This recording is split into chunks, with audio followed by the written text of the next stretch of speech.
हरे कृष्णा। सभी वैष्णव भक्तों के चरणों में दंडवत प्रणाम। मैं राधिका प्राण वल्लभ देवी दासी अपने YouTube चैनल में आपका बहुत बहुत स्वागत करती हूँ। और कैसे हैं आप लोग? सभी लोग बताएं। उम्मीद करते हैं कि आप बहुत अच्छे हैं क्योंकि आप सभी पर भगवान श्री कृष्ण की अनंत अनंत विशेष कृपा है। और आज का हमारा जो टॉपिक है, विवाह एक अटूट बंधन, जो मेरे परम पूज्य श्रीला गुरुदेव महाराज जी ने लिखी है पुस्तक। तो इस पुस्तक से एक चैप्टर है पति एवं पत्नी के कर्तव्य।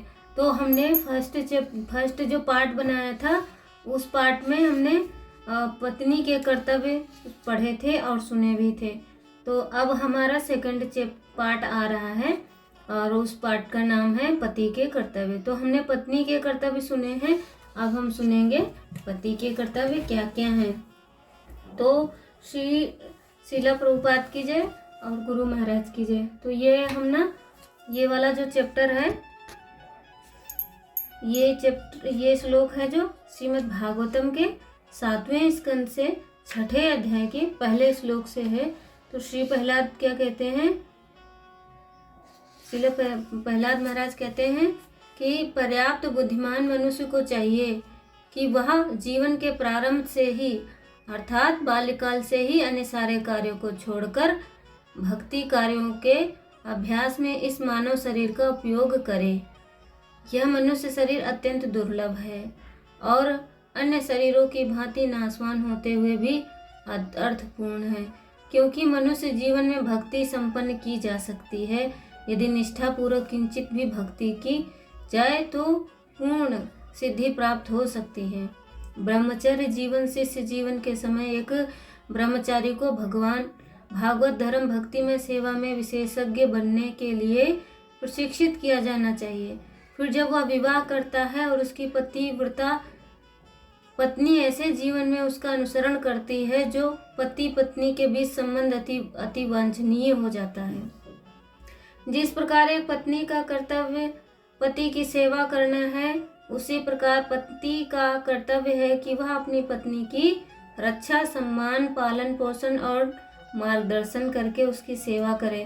तो जब पत्नी भटक रही हो तो पति का कर्तव्य बनता है कि अपनी पत्नी को उचित मार्गदर्शन करे और उनकी सेवा करे और उनका सम्मान करे और पालन पोषण करे। और पत्नी की रक्षा, नंबर 1 है पत्नी की रक्षा।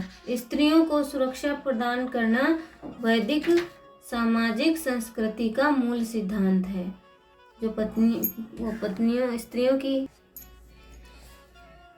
धार्मिक सिद्धांत बताते हैं कि पति का कर्तव्य पत्नी की सुरक्षा प्रदान करना है। भगवान रामचंद्र ने इस सिद्धांत को अपनी पृथ्वी लोक पर दिव्य लीलाओं के समय उत्तम रीति से प्रदर्शित किया।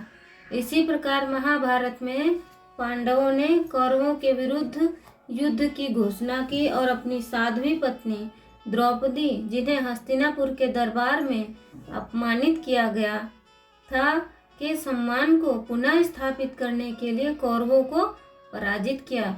एक पति अपनी पत्नी की जीवन पर्यंत रक्षा करने के लिए उत्तरदायी होता है। एक गृहस्थ पिता के रूप में वह अपनी पुत्रियों के विवाह होने तक उन्हें सुरक्षा प्रदान करने के लिए भी उत्तरदायी है। ये पति के कर्तव्य हैं। जब तक उनकी पुत्रियों का विवाह न हो जाए तब तक वो उनके संरक्षण में रहनी चाहिए, उनको सुरक्षा देनी चाहिए। वास्तव में स्त्री को जीवन की प्रत्येक अवस्था में सुरक्षा प्रदान की जानी चाहिए। तो जो स्त्री है, स्त्री की प्रत्येक अवस्था में सुरक्षा प्रदान की जानी चाहिए।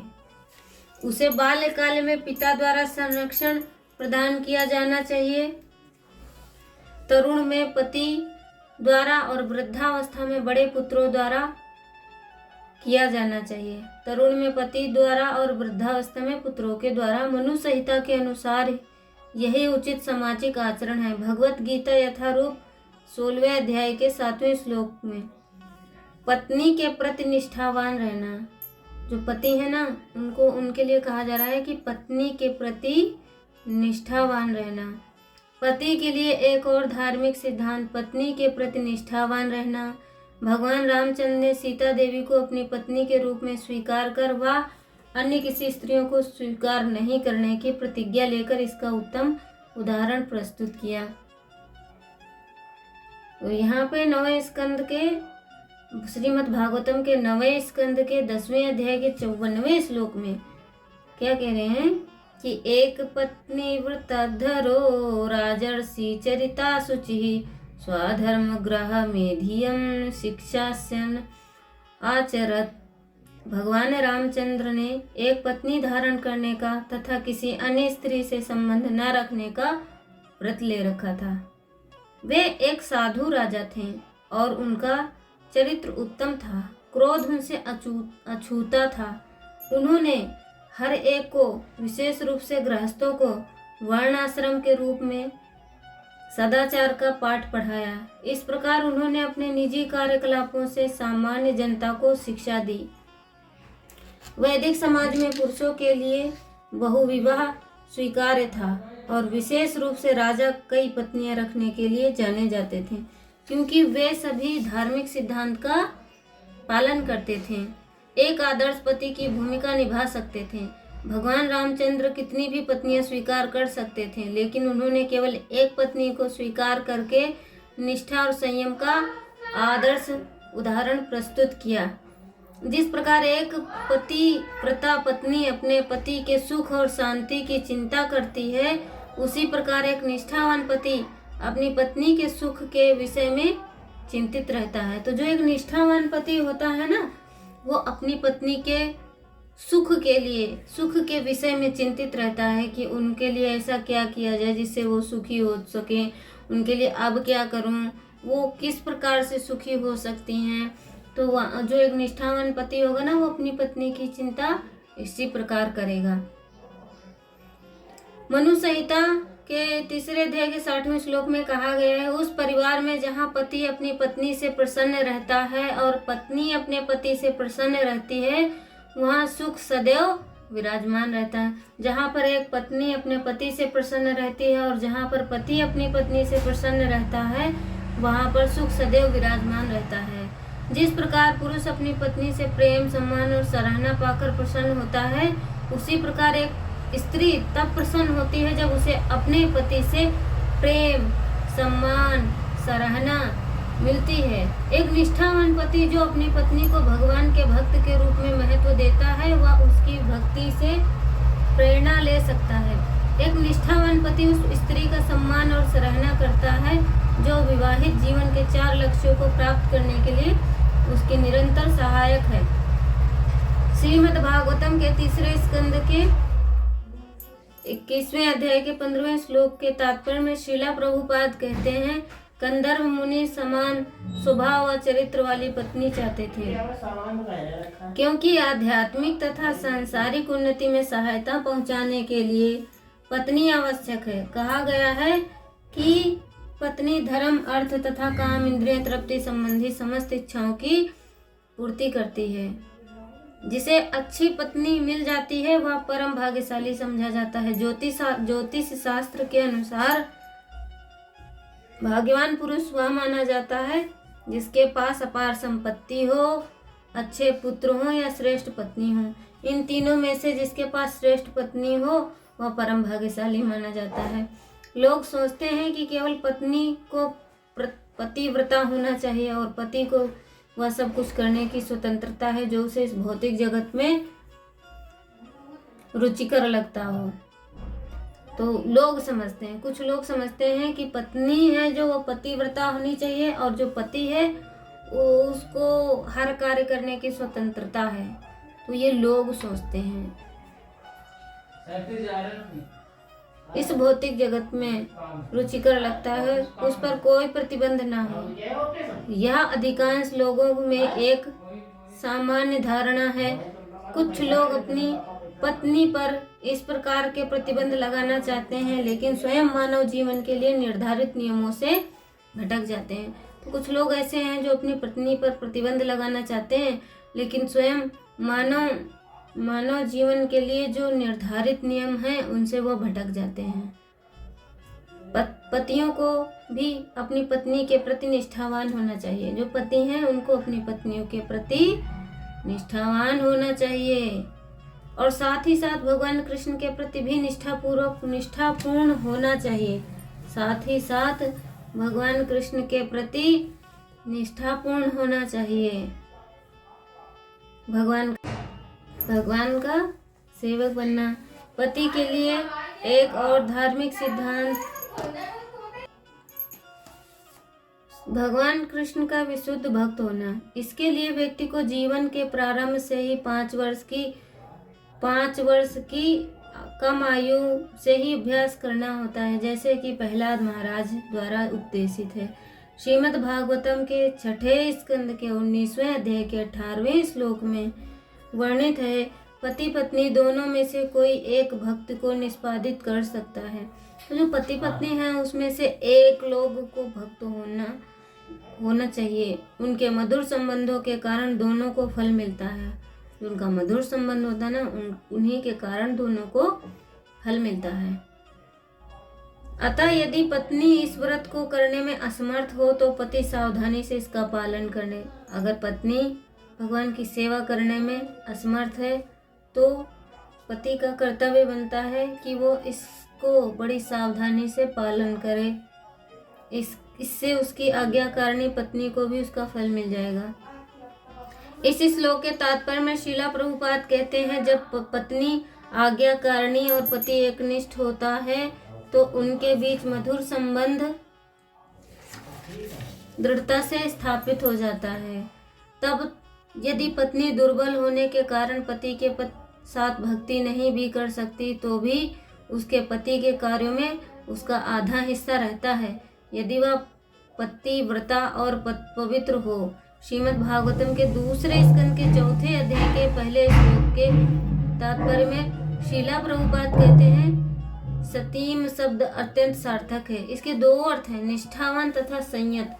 ये दोनों ही आशय महाराज परीक्षित की पर पूर्ण रूप से लागू होते हैं। सारा वैदिक अध्याय व साय मनुष्य के ध्यान को पूर्णता भगवान कृष्ण के चरण कमलों की ओर आकृष्ट करना है, जैसा कि श्रीमद् भगवत गीता के 15वें अध्याय के 15वें श्लोक में निर्दिष्ट है। सौभाग्यवश महाराज परीक्षित अपनी माता के गर्भ में ही भगवान के प्रति आकृष्ट हो चुके थे। जब वे अपनी माता के गर्भ में थे तभी अश्वत्थामा द्वारा छोड़े गए ब्रह्मास्त्र या परमाणु बम से उन पर प्रहार हुआ था, किंतु भगवत कृपा से वे उस अग्नि अस्त्र से जलने से बच गए थे। तब से ही उन्होंने अपना मन भगवान कृष्ण पर एकाग्र कर रखा था, जिससे वे भक्ति में पूर्ण रूप से संयत हो गए। अतएव स्वाभाविक रूप से वे भगवान के संयत शुद्ध भक्त थे। जब उन्होंने श्रील सुखदेव गोस्वामी से सुना कि उन्हें भगवान के अतिरिक्त अन्य किसी की पूजा नहीं करनी चाहिए, तो चाहे सकाम भाव से हो या निष्काम भाव से, तो श्री कृष्ण के प्रति उनका सहज प्रेम और दृढ़ हो गया।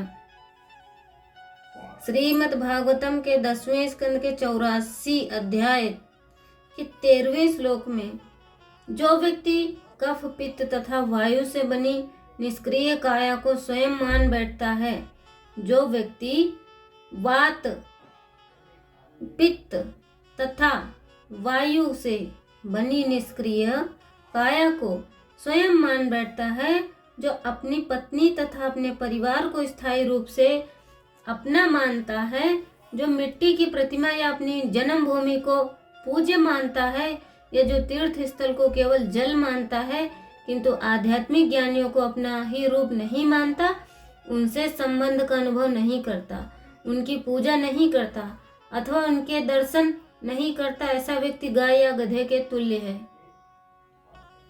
वास्तविक बुद्धि तो आत्मा की मिथ्या पहचान से मनुष्य की उन्मुक्तता द्वारा प्रदर्शित होती, जैसा कि बृहस्पति संहिता में कहा गया है, अज्ञात भगवत धर्मा मंत्र विज्ञान संविदा नारास्ते गोखरा गया अपि भूपाल वंदिता। जो लोग भगवान की भक्ति के सिद्धांतों को नहीं जानते हैं, उन्हें गौवे तथा गधे के रूप में जानना चाहिए। तो जो लोग भगवान की सेवा नहीं करते हैं, उनको गाय या कौवे और गधे के रूप में जानना चाहिए। भले ही वे वैदिक मंत्रों की पारिभाषिक व्याख्या करने में पटु क्यों न हों और विश्व नेताओं द्वारा क्यों न पूजे जाते हों। द्वितीय श्रेणी के पद की ओर अग्रसर होने वाला अपूर्ण वैष्णव अपनी पहचान उन मुनियों से करता है जो आध्यात्मिक मार्ग पर दृढ़ता पूर्वक स्थित होते हैं, भले ही उसमें भी शरीर, परिवार इत्यादि के प्रति निम्न भौतिक आसक्ति क्यों न हो। ऐसा भगवत भक्त न तो मूर्ख गाय होता है, न ही अधिकांश भौतिकतावादियों की तरह अड़ियल गधा, किंतु सर्वोत्तम वैष्णव वह है जिसने भगवान की विशेष कृपा प्राप्त कर ली और जिसने माया और आसक्ति के बंधन से स्वयं को सर्वथा मुक्त कर लिया। प्रत्येक पति निसंदेह अपनी पत्नी के लिए एक उत्तम नायक होता है। दूसरे शब्दों में, यदि स्त्री किसी पुरुष को प्रेम करती है तो वह उसे अत्यंत सुंदर व उदार प्रतीत होता है। तो जब एक स्त्री किसी पुरुष से प्रेम करती है तो उसे वह अत्यधिक सुंदर और उदार प्रतीत होता है। जब तक वह कोई दूसरे को उत्तम ना लगे, भला उसको कौन अपना सारा जीवन अर्पित करेगा। पति अत्यंत उदार माना जाता है क्योंकि वह पत्नी को जितनी वह इच्छा करे उतनी संतान प्रदान करता है। प्रत्येक स्त्री को बच्चे की चाह रहती है, अतः कोई भी पति जो उसकी काम तुष्टि कर सके, इच्छा अनुसार बच्चे उत्पन्न कर सके, अत्यंत उदार माना जाता है। न केवल संतानें उत्पन्न करके पति उदार बनता है, वरन अपनी पत्नी को आभूषण, अच्छा भोजन तथा वस्त्र देकर वह उसे अपने वश में कर लेता है। तो जरूरी नहीं है कि सिर्फ संतान ही प्राप्त करने के लिए उसकी बातें माने। वो यहाँ पर महाराज जी लिखते हैं कि वह अपनी पत्नी को आभूषण, अच्छा भोजन, वस्त्र देकर उसे अपने वश में कर लेता है। इस प्रकार से संतुष्ट पत्नी कभी भी अपने पति का साथ नहीं छोड़ती है। मनु संहिता की संतुति है कि पत्नी को संतुष्ट रखने के लिए पति को चाहिए कि उसे कुछ आभूषण दें, क्योंकि स्त्रियां सामान्यतया घर, आभूषणों, वस्त्रों तथा बच्चों इत्यादि में अनुरक्त रहती हैं। इस प्रकार स्त्री ही सारे भौतिक सुखों की केंद्र बिंदु है। जो स्त्री है वो सभी भौतिक सुखों की केंद्र बिंदु है। श्रीमद् भागवतम के चौथे स्कंद के 25वें अध्याय के 41वें तात्पर्य में, यदि एक पत्नी पति को परामर्श देती है तो उसे साधारणतया यह सुरुचिकर नहीं लगता।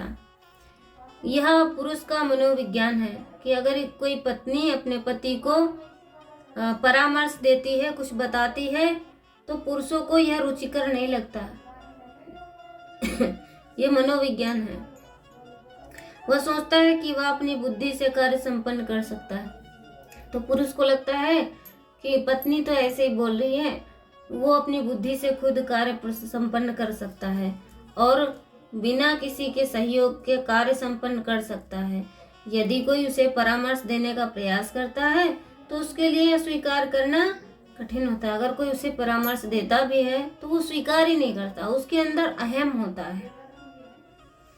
पत्नी को विभिन्न विषयों पर परामर्श देने से पूर्व पति के स्वभाव को जानना होगा। अगर आप अपने पति को कोई परामर्श दे रही हैं तो पहले उनके स्वभाव को जानिए, फिर उनको परामर्श दीजिए। पहले उनके स्वभाव को जानिए कि उनका स्वभाव कैसा है, वो किस प्रकार से, किस समय अच्छे उनका अच्छा मन होता है, किस समय वो ठीक से बात कर सकते हैं। तो इस स्वभाव में उसको निपुण होना चाहिए। जिस प्रकार स्त्रियों को अपने सभी विषयों पर परामर्श की आवश्यकता नहीं होती, परंतु अपनी बात कहने के लिए किसी अनुमोदक की आवश्यकता होती है, वैसे ही पुरुष को भी यह पसंद नहीं कि पत्नी उसकी त्रुटियों को इंगित करती रहे। तो जिस प्रकार किसी को अपनी बात कहने की आवश्यकता होती है, वैसे ही पुरुष को पसंद ही नहीं है कि उनकी पत्नी उनके अंदर कमी बताए, उनके अंदर ये त्रुटि है ये बताए। तो उनको ये पसंद ही नहीं होता है कि पत्नी उनकी त्रुटियों को इंगित करे। तो पुरुष को ये पसंद ही नहीं होता है कि कोई स्त्री उनकी कमियों को उनके सामने कहे और सदैव अपने पति को निर्देश दे। यदि पति देखभाल करने वाला और प्रिय है तो इसे वह एक सकारात्मक रूप से ग्रहण कर सकता है। लेकिन दूसरी ओर यदि किसी भी व्यक्ति को किसी के विषय में अत्यधिक परामर्श दिया जाए तो संबंधों में कटुता आ सकती है। यह स्वाभिमान के कारण होता है। आत्मा होने के कारण दोनों समान है, लेकिन शरीर समान या समकक्ष नहीं है। तो आत्मा तो दोनों समान है, लेकिन शरीर समकक्ष नहीं है। स्त्री और पुरुष दोनों। स्त्री के शरीर में शक्ति व दृढ़ता कम मानी जाती है। पुरुष शरीर को प्रकृति द्वारा अपने उदाहरण हमने देखा आश्रितों जैसे स्त्रियों और बच्चों को नियंत्रित करने के लिए बनाया गया है। और हम प्रकृति में ऐसे उदाहरण देख सकते हैं। इसलिए पति के लिए अपने परिवार को नियंत्रित करना स्वाभाविक है। फिर भी हमने कुछ असाधारण मामलों को देखा है, जैसे कि स्त्री परिवार को नियंत्रित करने का प्रयास करती है, जिससे अवांछित स्थितियां उत्पन्न हो सकती हैं। पति को प्रथम श्रेणी का भक्त बनने का प्रयास करना चाहिए। उन्हें इस तथ्य के प्रति सचेत रहना चाहिए कि वह स्वयं अपनी पत्नी, बच्चों और अपनी सभी संपत्तियों सहित वास्तव में भगवान श्री कृष्ण की संपत्ति है और उसे जीव को भगवान कृष्ण के अंश के रूप में सम्मान सेवक है देना चाहिए। पति को पता होना चाहिए कि वह नियंत्रक नहीं बल्कि सेवक है। तो पति को पता होना चाहिए कि वो नियंत्रक नहीं है, वो किसी चीज पर नियंत्रण नहीं लगा सकता। वो क्या है? वो सिर्फ सेवक है। और किसका सेवक है? वो भगवान श्री कृष्ण का सेवक है और किसी का सेवक नहीं है। सिर्फ यहाँ पे जिम्मेदारी देने रखने के लिए भेजे गए हैं और यहाँ पे स्वामी बनने के लिए नहीं भेजे गए हैं। स्वामी कौन है? भगवान श्री कृष्ण। हम कौन है? दास हैं। पति को प्रथम श्रेणी का भक्त बनना चाहिए। उन्हें चाहिए कि तथ्य के प्रति सचेत रहे, वह स्वयं अपनी पत्नी, बच्चे और सभी संपत्तियों सहित वास्तव में भगवान कृष्ण की संपत्ति है और प्रत्येक जीव भगवान कृष्ण के अंश है के रूप के सम्मान देना चाहिए। पति को पता होना चाहिए कि नियंत्रक नहीं बल्कि सेवक है। अपने परिवार के सदस्यों को भक्ति में, सेवा में, प्रगति के लिए उपयुक्त सुविधाएं प्रदान करने हैं तो पति का एक माध्यम बन जाता है, जिसके द्वारा वह भगवत धाम वापिस जा सके। यहाँ पे फंसना नहीं है। भगवत धाम वापस जाने का विचार करना चाहिए। मूर्ख पतियों को लगता है कि वे परिवार का पालन पोषण करने वाले और अपनी पत्नी और बच्चों के नियंत्रक हैं। जो मूर्ख पति हैं उनको क्या लगता है? वो सिर्फ अपने परिवार के पालन पोषण करने वाले हैं और अपने बच्चे और पत्नी के नियंत्रक हैं। ये मूर्ख पति की पहचान है। उनका अहंकार और अभिमान उन्हें घर का गौरवशाली शासक बना देते हैं। उनका जो अहंकार है और अभिमान है तो गौरवशाली परिवार का शासक बना देता है। तो कुछ घरों में ऐसे होते हैं अड़ियल, खड़ूस, तो वो सोचते हैं कि बस उन्हीं से घर चल रहा है, तो बस वो अपने घर का शासक बना लेते हैं।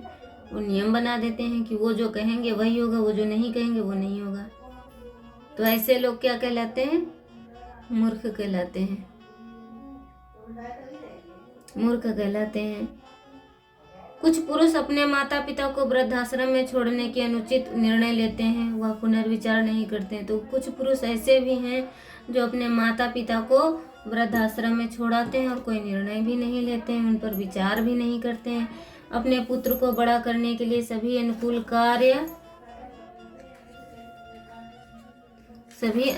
कार्य वाले माता पिता अकस्मात स्वयं को असहाय पाते हैं। ऐसे पुत्र भूल जाते हैं कि वे शीघ्र ही वृद्ध हो जाएंगे। तो जो लोग अपने बच्चों, माता पिता को वृद्धाश्रम में छोड़ के आते हैं, वो लोग भूल जाते हैं कि शीघ्र ही वो भी बूढ़े होने वाले हैं और उनका भी पुत्र बड़ा होकर उन्हें वृद्धाश्रम में छोड़ के आएगा। तो क्या होगा? लोगों को अपने कार्यों पर ध्यान देना चाहिए और उन परिणाम को समझना चाहिए। तो लोगों को ये ध्यान देना चाहिए कि ये परिणाम उनके सामने भी आएगा, जो उनके विवेकहीन कार्यों और निर्णयों के परिणाम स्वरूप हो सकते हैं। एक सभ्य व्यक्ति को अपने माता पिता, अपनी पत्नी के माता पिता की देखभाल करनी चाहिए। एक सभ्य पुरुष है जो उसको अपने माता पिता और अपने पत्नी के माता पिता की देखभाल करनी चाहिए। जो सभ्य पुरुष है, सभ्य पुरुष है, उसके लिए है कि वो अपने माता पिता की देखभाल करे, जो और उसकी जो पत्नी है, पत्नी के भी माता पिता की देखभाल करनी चाहिए, कम से कम मधुर शब्दों और कार्यों के साथ। ऐसा नहीं है कि अगर आप देखभाल कर रहे हो तो अभिमान जता रहे हो कि हाँ हम ही तो आपकी देखभाल कर रहे हैं, हमसे ही तो आपका सारा खर्चा पूरा हो रहा है। ऐसा नहीं सोचना चाहिए। मधुर और कम से कम मधुर शब्दों और कार्यों के साथ में उसे ज्ञात होना चाहिए कि वह अपने परिवार के लिए सेवा प्रदाता है और सुनिश्चित करना चाहिए कि सभी का उचित पोषण किया जा रहा है। पति के धर्म निष्ठता से किए गए व भाग्य से जो भी कुछ प्राप्त होता है उस घर के सभी सदस्यों को उसी प्रसन्न और संतुष्ट रहना चाहिए। पति की जो कमाई है उसी से पूरे परिवार को संतुष्ट होना चाहिए। ऐसा नहीं है कि कम कमा के ला रहे हैं तो चलो हम भी बाहर काम करें। आज के कलयुग में इतनी ज़्यादा महंगाई है तो फिर पत्नी को भी कार्य करना पड़ता है। तो कार्य करने का अर्थ ये नहीं है कि पति घर पे बैठ जाए और पत्नी गधे की जैसे सारे दिन लगी रहे। एक तो वो घर का कार्य करे और फिर बाहर जाके कार्य करे, फिर वहाँ से आए जली भुनी, फिर बच्चों की भी देखभाल करे। तो ऐसा नहीं होना चाहिए। दोनों को सहभागी होना चाहिए और दोनों लोगों को एक साथ में मिलकर कार्य करना चाहिए। पति के धर्म निष्ठता से किए गए कार्य भाग्य से जो भी कुछ होता है मिलता है उसी से संतुष्ट रहना चाहिए।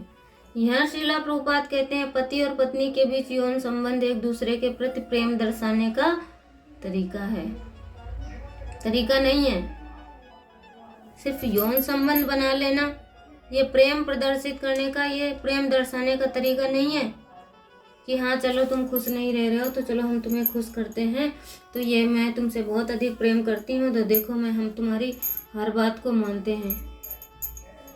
तो ऐसा नहीं है, ये प्रेम नहीं है। श्रीला प्रभुपाद स्वयं लिख रहे हैं कि ये प्रेम है ही नहीं, कोई एंगल से ये प्रेम लगता ही नहीं है, ये प्रेम है ही नहीं। लेकिन प्रतिदिन पति और पत्नी को आलिंगन करना चाहिए। मधुर प्रशंसात्मक वार्तालाप एक दूसरे के प्रति प्रेम स्नेह दर्शाने की सबसे अच्छी विधि है। पारिवारिक जीवन में कुछ लोग अपने जीवन साथी को सहयोग समन्वय या सहायता नहीं करते हैं। तो कुछ लोग ऐसे हैं जो अपने जीवन साथी को सहयोग समन्वय सहायता नहीं करते हैं। जब इसकी अत्यधिक आवश्यकता होती है वह स्थित हो विवाह विच्छेद तक कर लेता है। जब सहयोग की आवश्यकता होती है ना तो वो क्या करता है, विवाह विच्छेद कर लेता है। तो यहाँ पर श्रीमद् भागवतम के 5वें स्कंद के 14वें अध्याय के 9वें श्लोक में कह रहे हैं कि कभी कभी वह बद्धात्मा धूल के बवंडर से अंधे के समान स्त्री की सुंदरता को देखता है। कभी कभी बद्धात्मा धूल के बवंडर से अंधे के समान स्त्री की सुंदरता को देखता है जिसमें प्रमाद कहा जाता है। इस प्रकार अंधा होकर वह सुंदर स्त्री की गोद में जा बैठता है। उस समय उसके विवेक पर भोगेच्छा विजय पाती है। जब वो सुंदर स्त्री की गोद में जाता है तो सिर्फ और सिर्फ क्या होता है, उसके अंदर भोगेच्छा जो होती है वो विजय पाती है। इसी प्रकार वह वासना से प्राय अंधा हो जाता है और काम जीवन के समस्त नियमों का उल्लंघन करने लगता है। उसे यह ज्ञान ही नहीं रह जाता कि उसके इस उल्लंघन को अनेक देवता देख रहे हैं।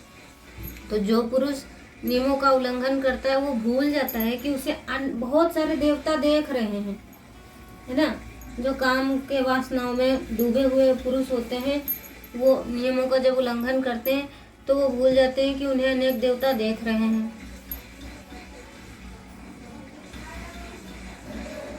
इस प्रकार वह भवितव्य दंड को देखे बिना अर्धरात्रि में अवैध यौन सुख का आनंद लेता है। तो वो भूल जाता है कि उसे सभी देवता देख रहे हैं, है ना, क्योंकि वो अंधा हो चुका है, काम के मद में अंधा हो चुका है और वो भूल गया तो उसको देवता देख रहे हैं। श्रीमद् भगवद गीता में कहा गया है, 7वें अध्याय में कहा गया है कि धर्मा विरुद्ध भूतेषु कामो अस्मि भरर्थ सभा यौनाचार की विधि अनुमति केवल संतान उत्पन्न करने के लिए दी जाती है। जो यौन संबंध होते हैं ना उनकी अनुमति सिर्फ और सिर्फ संतान उत्पत्ति के लिए दी जाती है, विषय सुख के लिए नहीं। तो ऐसा थोड़ी ना है कि सिर्फ संतान उत्पन्न के लिए इसकी अनुमति दी गई है शास्त्रों में। लेकिन कलयुगी लोग क्या करते हैं कि मतलब ऐसी कुछ सुविधाएं रखते हैं कि सिर्फ वो भोग करते रहें और संतानें ना हो। जब भोग करते रहेंगे और अचानक से उनके कुछ ऐसी कारण की वजह से संतान होती है तो उसका लालन पालन भी ढंग से नहीं करते हैं, तो वही संतानें बाद में दुख देती हैं, वही इस वृद्धाश्रम छोड़ के आती हैं, क्योंकि उनका लालन पालन कैसे हो रहा था? एक लोभी इंसान, एक लोभी स्त्री जो सिर्फ पैसे लेती है और लालन पालन करती है। तो ऐसा नहीं होना चाहिए, दोनों को भक्त होना चाहिए। कामकाजी होते हैं और समय देते नहीं है बच्चों को। वंश, समाज तथा विश्व के कल्याण हेतु उत्तम संतान उत्पन्न करने के लिए स्त्री पर संग किया जा सकता है, अन्यथा वह धार्मिक जीवन के विधि विधानों के विपरीत है। भौतिकतावादी मनुष्य को विश्वास नहीं होता कि प्रकृति में प्रत्येक वस्तु नियमित है और वह नहीं समझ पाता। यदि वह कोई त्रुटि करता है तो विविध देवता उसकी साक्षी स्वरूप रहते हैं। अगर कोई देव ऐसे अपराध करता है तो देवता हैं जो उनके साक्षी रहते हैं, देवता देख रहते हैं, साक्षी होते हैं कि अगर वो कोई गलती करे तो देवता जो होते हैं वो साक्षी होते हैं, वो सब देख रहे होते हैं, वो भगवान को कहेंगे। और जिनको लगता है कि भगवान देख ही नहीं रहे हैं, अरे हम अपराध कर रहे हैं कोई देख ही नहीं रहा, तो वो किस भ्रम में है? वो भ्रम में है।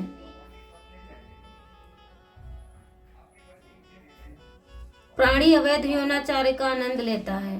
प्राणी है जो अवैध यौनाचार का आनंद लेता है और कामांध होने के कारण वह सोचता है कि उसे कोई देख नहीं रहा। तो वो ये सोचता है कि उसे कोई देख नहीं रहा, चाहे वो बंद कमरे में हो, चाहे कहीं भी हो, चाहे खुले आसमान के नीचे हो या बंद कमरे में हो, तो उसको ये लगता है कि उसे कोई देख नहीं रहा है ना। उसको लगता है कि उसे तो कोई देख ही नहीं रहा है, उसे कोई देख नहीं रहा। किंतु श्री भगवान के दूत इसे अच्छी तरह देख रहे होते हैं। जो श्री भगवान के दूत है ना, तो आप चाहे कितने भी बड़े कमरे में हो, कितने भी ताले लगा ले अंदर अंदर अंदर से, कहीं भी बंद हो जाए, अगर इस प्रकार के कार्य करते हैं तो आपको क्या लगता है? ये सूर्य सिर्फ पानी सुखाने के लिए उगता है? ये सूर्य सिर्फ गोबर सुखाने के लिए उगता है? ये सूर्य सिर्फ कपड़े सुखाने के लिए उगता है? और ये हवा, ये पवन, ये सिर्फ क्या करती है? धूल उड़ाने के लिए वो चलती है? नहीं, ये सभी देवता हैं जो हमारे सारे कर्मों के साक्षी होते हैं। और हमें लगता है कि हमें कोई देख नहीं रहा है, हम अंदर से कुंडी लगाए हैं, हम अंदर से ताला लगाए हुए हैं, चाहे कितने भी कमरे में आप बंद हो जाओगे, लेकिन भगवान के देवता देख रहे होते हैं, साक्षी हैं वो हमारे कर्मों के। हम गलतियों पे गलतियां करते हैं, हम सोचते हैं कि अरे किसी को क्या पता चलेगा हमने ये गलती करी है, कोई देख थोड़ी ना रहा है, हमें वहां तक बात ही नहीं जाएगी। तो ये सबसे बड़ा भ्रम है। शिव भगवान के दूत बहुत अच्छी तरह से देख रहे होते हैं, फलस्वरूप वह प्राणी अनेक प्रकार से दंडित होता है, अनेक प्रकार से दंडित होता है। आजकल इस कलयुग में अवैध यौन संपर्क के कारण अनेक गर्भ रह जाते हैं। आजकल इस कलयुग में अवैध यौन संपर्क के कारण अनेक गर्भ रह जाते हैं और कभी कभी तो गर्भपात भी कराए जाते हैं, कभी कभी गर्भपात भी कराए जाते हैं। इन पापमय कर्मों के साक्षी श्री भगवान के दूत हैं।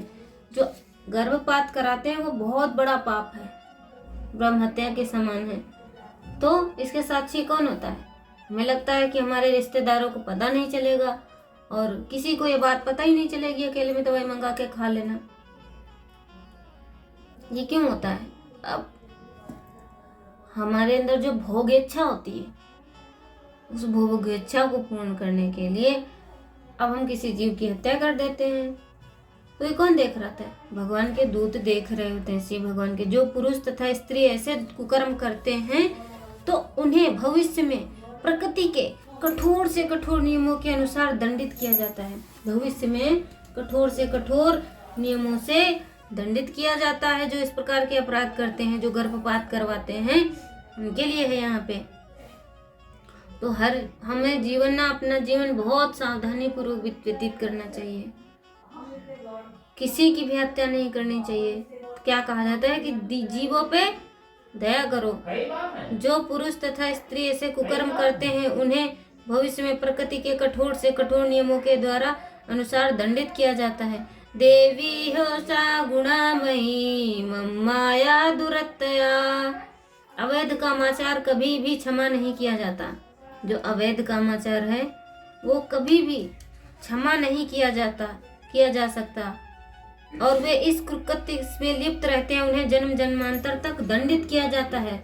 जो इस कुकृत्य में लिप्त रहते हैं उन्हें जन्म जन्मांतर तक दंडित किया जाता है। भगवत गीता के 16वें अध्याय के 20वें श्लोक में इसकी पुष्टि हुई है।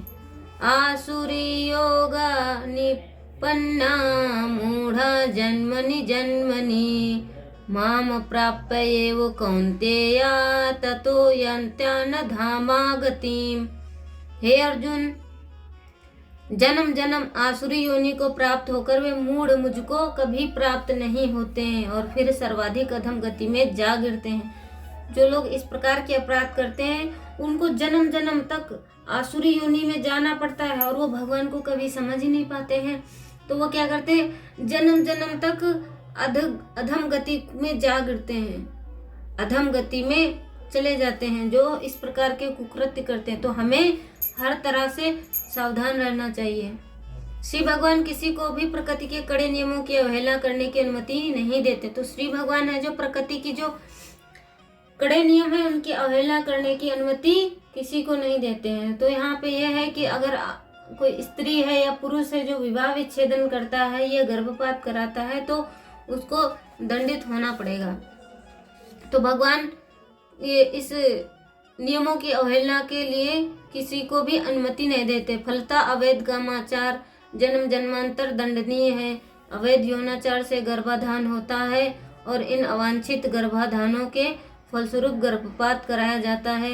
इन पापों में लिप्त होता है वह अगले जन्म में भी इसी प्रकार दंडित होता है। इस प्रकार वे मनुष्य भी अगले जन्म में अपनी माता के गर्भ में प्रविष्ट होते हैं और उसी प्रकार उनका वध किया जाता है। तो यहाँ पर कितनी सुंदर बात लिखी गई है, कितनी सुंदर बात है। भगवान जो कह रहे हैं कि अगर जो इस जन्म में जो अवैध यौनाचार से संतान गर्भ हो जाएगा और उसको गर्भपात अगर कराया जाएगा तो उसको तो दंड पहले तो दिया ही जाएगा, ठीक है, दंड दिया जाएगा। उसके बाद में उसको भी जब अगला जन्म दिया जाएगा तो वो भी माता के गर्भ में जाएगा और उसको भी इसी प्रकार गर्भपात कराया जाएगा। जो इन पापों में लिप्त होता है वह अगले जन्म में भी इसी प्रकार दंडित होता है। इसी प्रकार वे मनुष्य भी अगले जन्म में अपनी माता के गर्भ में प्रविष्ट होते हैं और उसी प्रकार उनका भी वध किया जाता है। कृष्ण भावनामृत के दिव्य पद पर स्थिर रहकर इन पापों से बचा जा सकता है। अगर आप कृष्ण भावना भावित हो गए हैं तो जो पहले अपराध कर चुके हैं उनसे बचा जा सकता है और उनके लिए क्षमा भी होती है, क्योंकि अब आपने प्रतिज्ञा ले ली कि इस बार ये गलती नहीं होगी, तो बच सकते हैं आप। भगवान खुद जिम्मेदारी ले रहे हैं। इस प्रकार मनुष्य पापपूर्ण कर्म नहीं करता। कामुक इच्छाओं के कारण उत्पन्न अवैध कामाचार सबसे बड़ा पाप है। जब कोई रजोगुण से युक्त होता है तो उसे जन्म जन्मांतर दुख भोगना पड़ता है। तो जन्म जन्मांतर तक उसको दुख भोगना पड़ता है। नंबर 4, पत्नी और बच्चों का भरण पोषण करना। एक निष्ठावान पति अपनी पत्नी की सम्मान पूर्वक देखभाल करता है और उसे अच्छे वस्त्र आभूषण प्रदान करता है। पत्नी को बच्चों का भरण पोषण करना तथा उन्हें जीवन की आवश्यकताएं प्रदान करना पति का उत्तरदायित्व है। पति का कर्तव्य है कि वह अपनी पत्नी को संतान, आरामदेह घर, अच्छा भोजन, सुंदर वस्त्र और आभूषण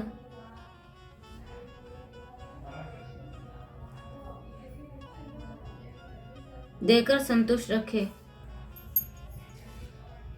वस्त्र और आभूषण देकर संतुष्ट रखे।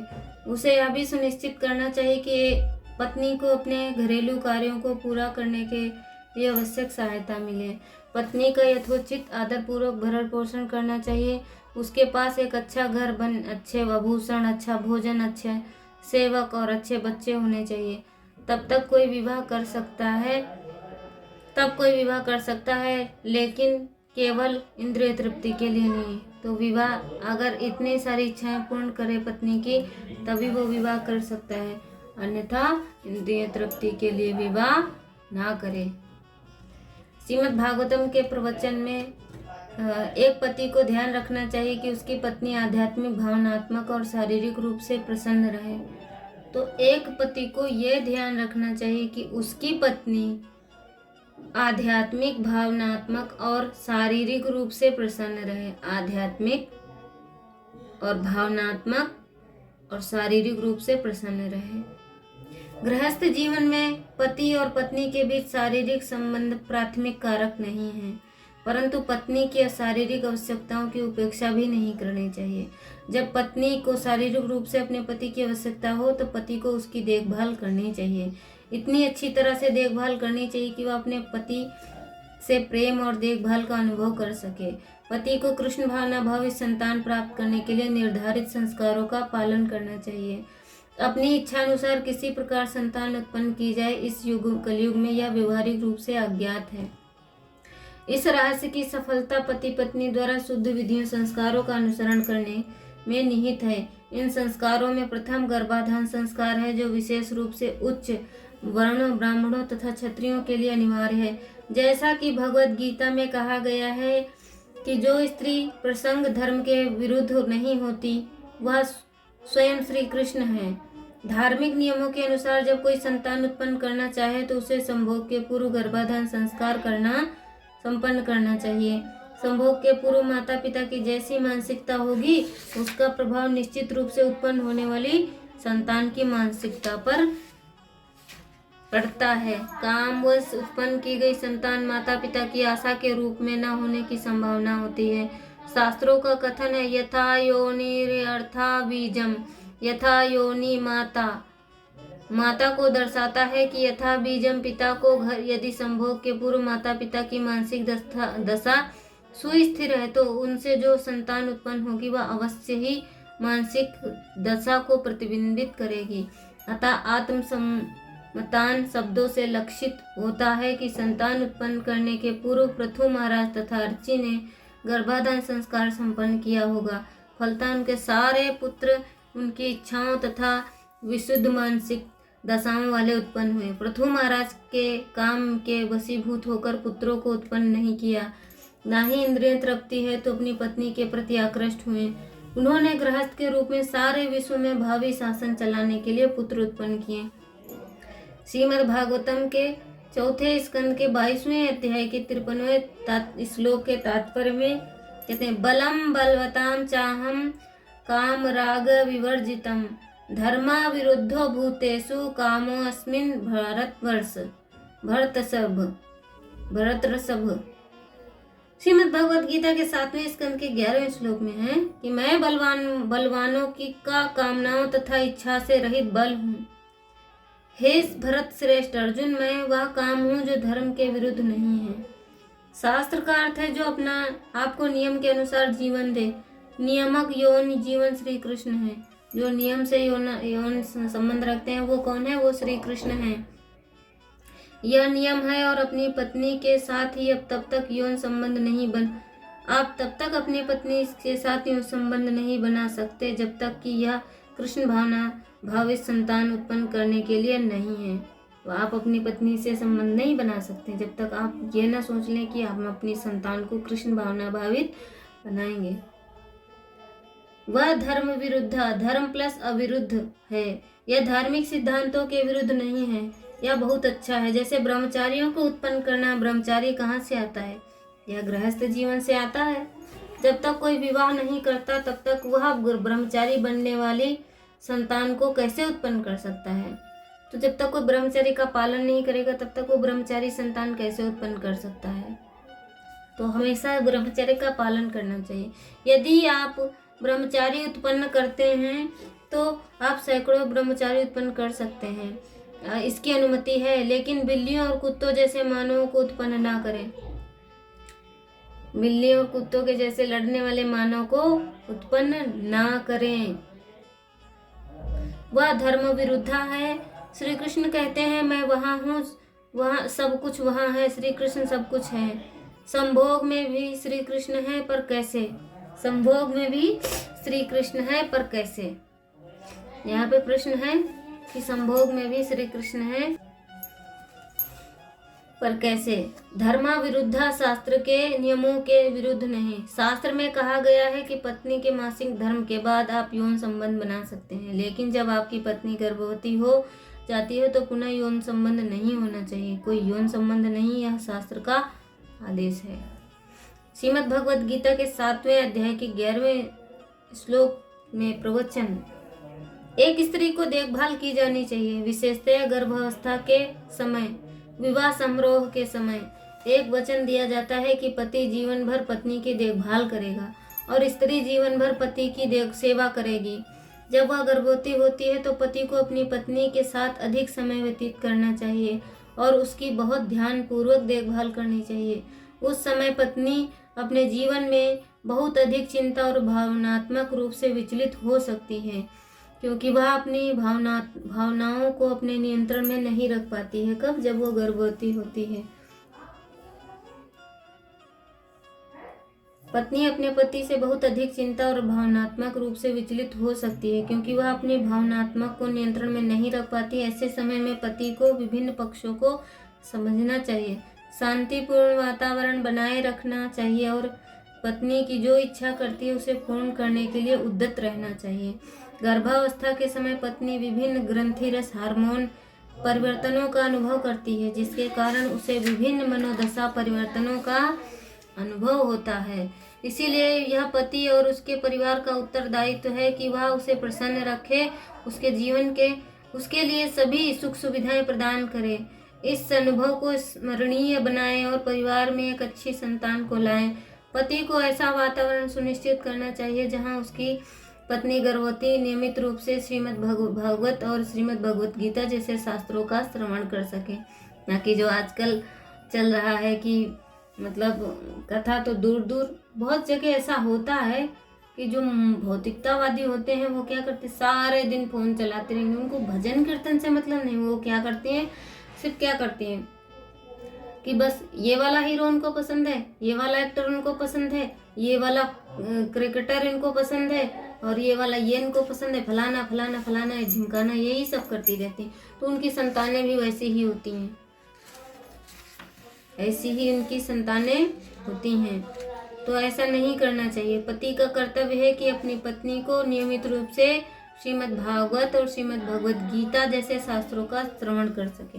आवश्यकता अनुसार वह आनंददायक हरे कृष्णा महामंत्र कीर्तन भी सुन सकती है, ताकि वह उसे उचित विश्राम मिल सके। पति को अत्यंत दयालु सचेत होना चाहिए और गर्भावस्था का कठिन समय अपनी पत्नी को शांत अवस्था में व्यतीत करने में सहायता करनी चाहिए। उसे अपनी पत्नी को हर संभव सहायता प्रदान करनी चाहिए, उसे विश्राम उपलब्ध कराना चाहिए। पति को ज्ञात होना चाहिए कि संबंधों में सुदृढ़ होने में समय लगता है। उन्हें प्रशंसा, सम्मान, दया व प्रेम के रूप में उचित ध्यान देने की आवश्यकता होती है। एक पति और पत्नी का प्राथमिक कर्तव्य वैष्णव और वैष्णवी बनना है। यदि वे भगवान श्री कृष्ण के शुद्ध भक्त बन जाते हैं तो उनमें वैष्णव के सभी गुण स्वतः विकसित हो जाते हैं। देवता भी ऐसे गुणों की प्रशंसा करते हैं। एक वैष्णव इस पृथ्वी लोक पर उच्चतम मानव होते हैं और उनका व्यवहार मानव जीवन जीने की आदर्श विधि है। जब हर कोई एक आदर्श भक्त के रूप में रहने लगता है तब धरती माता जीवन की सभी आवश्यकताओं प्रचुर मात्रा में प्रदान करती हैं। कलयुग में लोग इस भौतिक संसार को भोगने की अत्यधिक इच्छा में अपनी आवश्यकताओं के लिए संघर्ष करते हैं।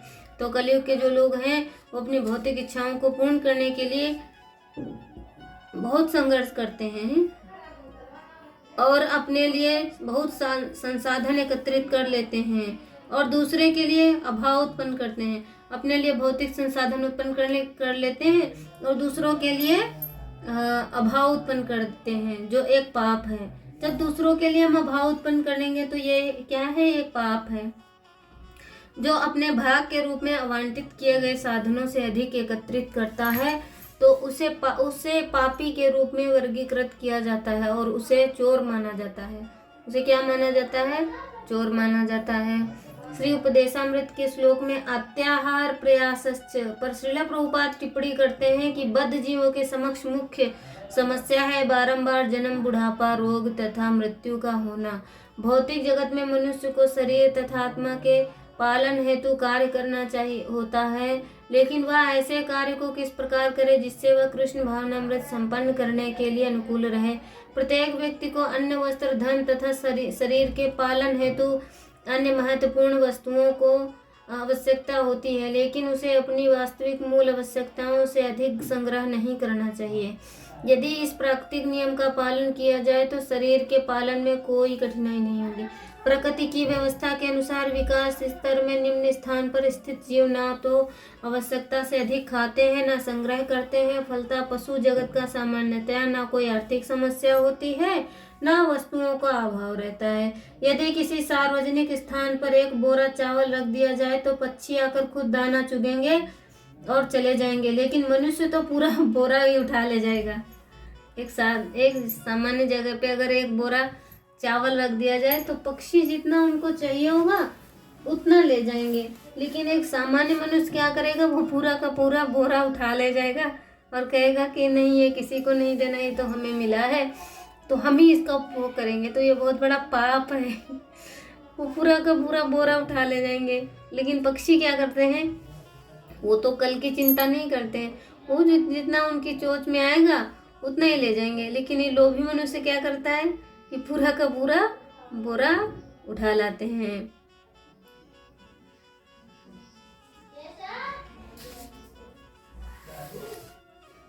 उसके पेट में जितना आ सकेगा उतना ही खाएगा, बचेगा तो वह भंडार में रख देगा। शास्त्रों के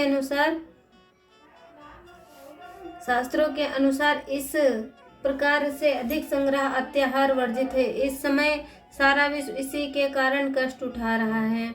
आवश्यकता से अधिक संग्रह करने और खाने के से प्रयास अर्थात अनावश्यक उद्यम का जन्म होता है। ईश्वर की व्यवस्था के अनुसार विश्व के किसी भी भाग का कोई भी व्यक्ति शांति पूर्वक रह सकता है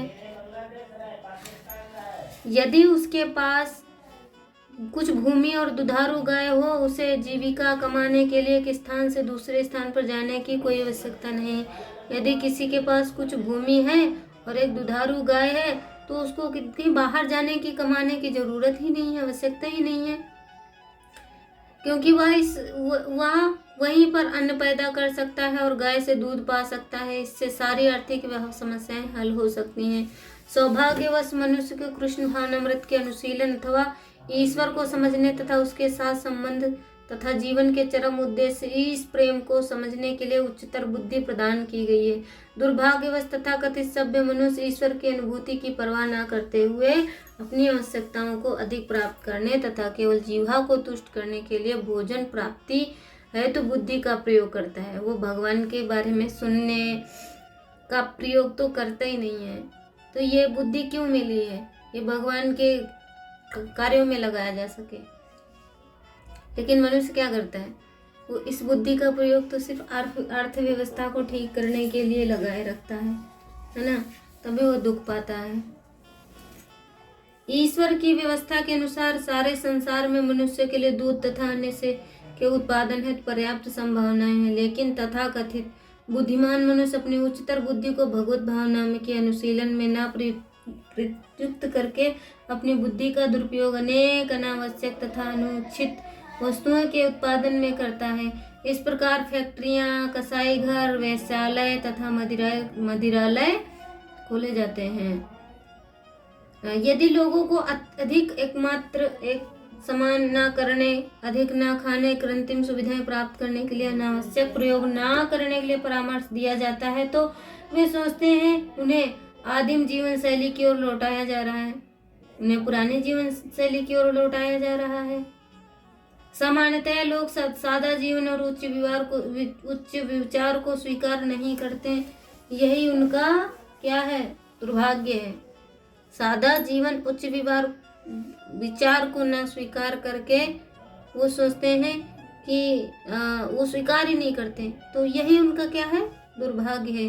मनुष्य जीवन साक्षात करने के लिए मिला है, जो ये मनुष्य जीवन है वो साक्षात्कार करने के लिए मिला है और मनुष्य को उच्चतर बुद्धि इसी प्रयोजन के लिए प्रदान की गई है। अतः जो लोग यह विश्वास करते हैं कि उच्चतर बुद्धि, उच्चतर अवस्था प्राप्त करने के लिए उन्हें वैदिक ग्रंथों के आदेशों का पालन करना चाहिए, उच्चतर अधिकारियों से ऐसे आदेश ग्रहण करके मनुष्य पूर्ण ज्ञान प्राप्त कर सकता है और जीवन को सार्थक बना सकता है। प्रत्येक व्यक्ति को सोचना चाहिए कि इंद्रियों के स्वामी ऋषिकेश द्वारा इस विशेष कर्म में प्रवृत्त किया गया है। अतएव जो जिस कर्म में लगा है उसके फल के द्वारा भगवान श्री कृष्ण को पूजना चाहिए। यदि वह इस प्रकार के कृष्ण भावना में होकर सोचता है तो भगवत कृपा से वह पूर्ण ज्ञान प्राप्त कर लेता है। यही जीवन की सिद्धि है। भगवान ने भगवत गीता के 12वें अध्याय के 7वें श्लोक में कहा है, तेसा महाम समुद्धरता। परमेश्वर स्वयं ऐसे भक्त का उद्धार करते हैं। यही जीवन की सर्वोच्च सिद्धि है। कोई चाहे जिस वृत्ति परक कार्य में लगा हो, यदि वह परमेश्वर की सेवा करता है तो उसे सर्वोच्च सिद्धि प्राप्त होती है। भगवत गीता के 18वें अध्याय के 46वें श्लोक में तात्पर्य में क्या कहते हैं, आश्रितों को भौतिक संसार से मुक्ति दिलाना। तो बहुत सुंदर पॉइंट है कि आश्रितों को भौतिक संसार से मुक्ति दिलाना, पति द्वारा पत्नी की रक्षा करने का कर्तव्य इस जीवन क्षेत्र से भी आगे है। वह उसे न केवल इस जीवन के संकटों से बचाने के लिए बल्कि उसे इस भौतिक संसार से फिर से जन्म लेने के लिए रोकने के लिए उत्तरदायी है।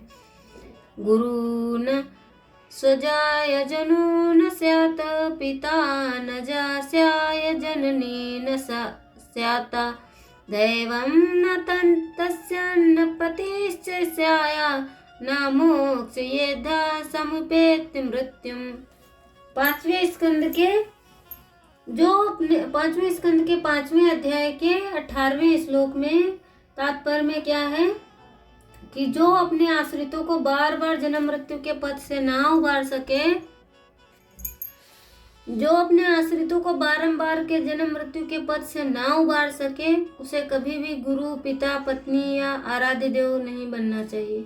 जो इस पे जैसे कि कोई किसी पे आश्रित है तो उसको क्या मृत्यु के पथ तक अगर वह ना उबार सके तो उसे कभी गुरु नहीं बनना चाहिए, कभी पिता नहीं बनना चाहिए, कभी पति नहीं बनना चाहिए, कभी माँ नहीं बनना चाहिए, कभी आराध्य देव नहीं बनना चाहिए। अगर जिस पे वो आश्रित है, जैसे पत्नी एक पति पे आश्रित है या पत्नी पति पे आश्रित है या पति पत्नी पे आश्रित है, तो उसे जब वो उनके जन्म मृत्यु से नहीं उबार सके तो उन्हें ये सब चीज़ें नहीं बननी चाहिए। एक पति का धार्मिक दायित्व है अपनी पत्नी को जीवन भर आध्यात्मिक मार्गदर्शन देना। जो व्यक्ति स्वयं पर आश्रित लोगों से सेवा स्वीकार करता है उसे प्रतिदिन उन्हें दुख से मुक्ति दिलानी चाहिए। सामान्यतया गुरु, पति, पिता, माता या वरिष्ठ परिजन अपने कनिष्ठ परिजन द्वारा आराधना स्वीकार कर लेते हैं। उन्हें यहाँ पर ऋषभदेव इसके लिए मना करते हैं। सर्वप्रथम पिता, गुरु व पति को इतना समक्ष होना चाहिए कि अपने आश्रितों को बारंबार जन्म तथा मृत्यु से उबार सकें। यदि वे ऐसा नहीं कर पाते हैं तो उन्हें अपने अवैधिक कर्मों के कारण भर्त्सना के सागर में डूबते हैं। प्रत्येक मनुष्य को चाहिए कि वह अपने आश्रितों को वैसा ही ध्यान रखे जैसे कि गुरु अपने शिष्य या पिता अपने पुत्र का ध्यान रखता है। सारे उत्तरदायित्व निष्ठा पूर्वक तब तक नहीं निभाए जा सकते जब तक अपने आश्रितों को जन्म मरण के चक्र से उबारा ना जा सके। श्रीमद् भागवतम के 5वें स्कंद के 5वें अध्याय के 18 तात्पर्य में यहाँ कह रहे हैं कि अब यहाँ प्रश्न उठाया जा सकता है कि एक पति अपने आश्रितों को बार बार जन्म और मृत्यु के लिए कैसे योग्य हो सकता है। एक पति अपने पर आश्रित को बार बार जन्म और मृत्यु से बचाने के लिए कैसे योग्य हो सकता है। जो स्वयं ही बंधा हुआ वह किसी को और को कैसे मुक्त कर सकता है। उत्तर है, सर्वप्रथम उसे स्वयं किसी प्रामाणिक आध्यात्मिक गुरु की शरण में जाकर अपना उद्धार का प्रयास करना चाहिए। तो जो खुद भगवान की सेवा में नहीं लगा है वो दूसरों को कैसे उद्धार करा सकता है। तो यहाँ पे बहुत सुंदर उदाहरण बताया जा रहा है कि उसको सबसे पहले एक आध्यात्मिक प्रामाणिक गुरु की खोज करनी चाहिए, पहले अपना उद्धार कराने का प्रयास करना चाहिए। तो जो लोग अब सुन रहे हैं ना, इस वीडियो को अब सुन रहे हैं ना, उनसे विनम्र निवेदन है कि वो अब क्या करें, एक प्रामाणिक गुरु की खोज करें जिससे वो क्या कर सके, जो ये उनके पत्नी, बच्चे, माता पिता जो भी हैं इस भौतिक दुखालय में शाश्वतम में फंसे हुए हैं, तो उनको मुक्त कराने का प्रयास करना चाहिए।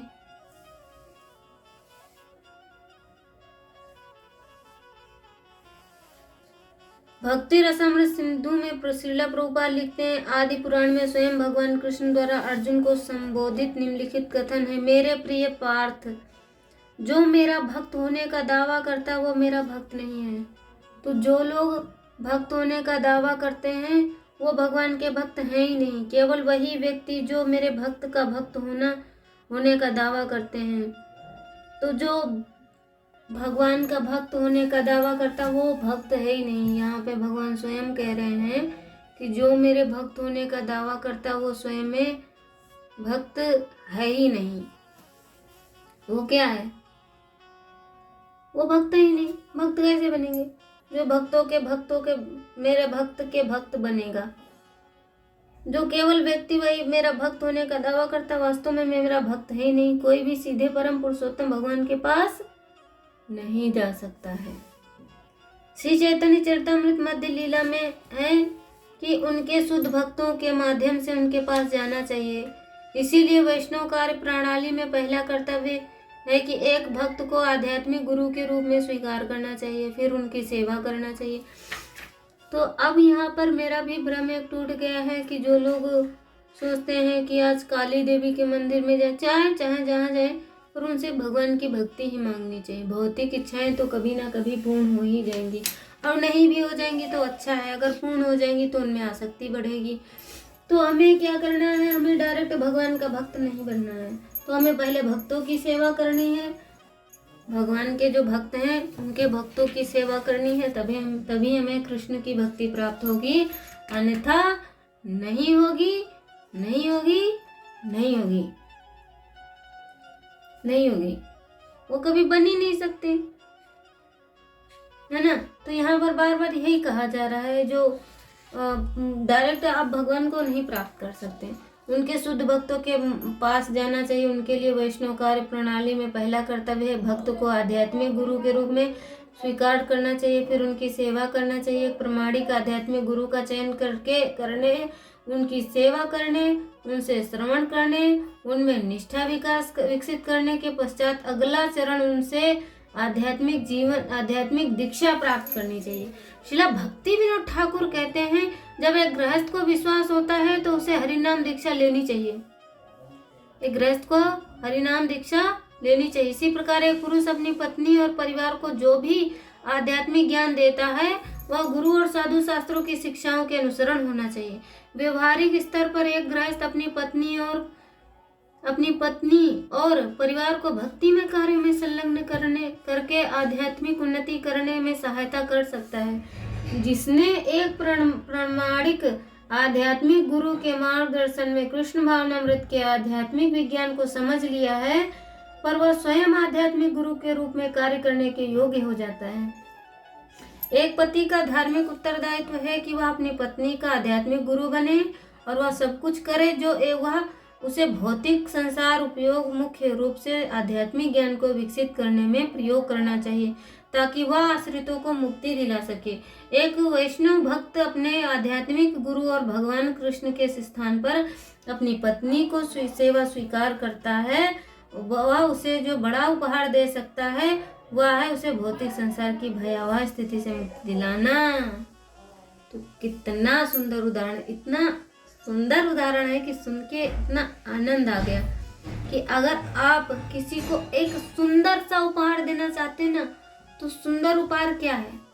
ये महंगा डायमंड वाली घड़ी, डायमंड वाला ईयर रिंग, डायमंड वाला हार और महंगा फोन, बड़ा घर, बड़ी गाड़ी, ये सब नहीं है। ये सुंदर उपहार है ही नहीं। ये तो सिर्फ छड़ी है। तो सबसे सुंदर उदाहरण क्या है? सबसे सुंदर उपहार ये है कि वो अपनी पत्नी, बच्चे, पुत्र, परिवार सबको इस भयावह स्थिति से मुक्ति दिलाना, दुखालय शाश्वतम से मुक्ति दिलाना।